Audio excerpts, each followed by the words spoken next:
One of my favorite verses in all of the Bible is the very last verse of Genesis chapter 2, verse 25.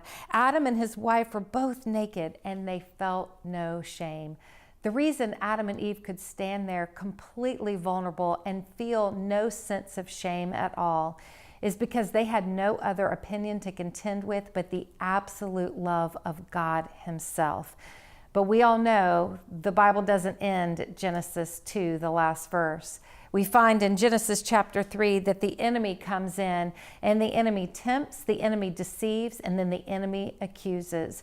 And after Adam and Eve have made the tragic choice to go against what God said, they take from the tree of the knowledge of good and evil and they eat from it, and then their eyes are opened. They realize they are naked and they cover themselves. Sin has now entered in.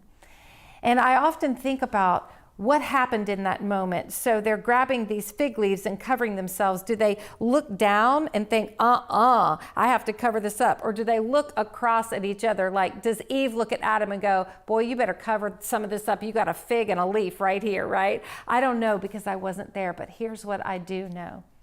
Of all the things that God could say to them when he comes walking in the garden that day, they have just unleashed sin into the world.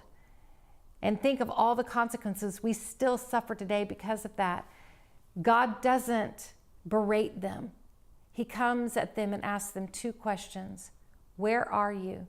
Not because God needs to know their physical location, but rather because Adam and Eve have lost their spiritual orientation. They need to come back to God. God's saying, where are you? And I think for some of us today, God is saying, where can you be found when you go through times of sorrow and distress because of sin? Come back to me. Where are you? First question.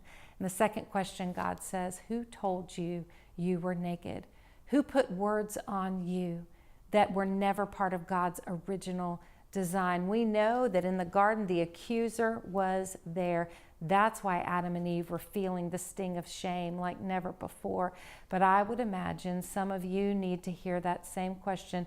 Who told you you were naked?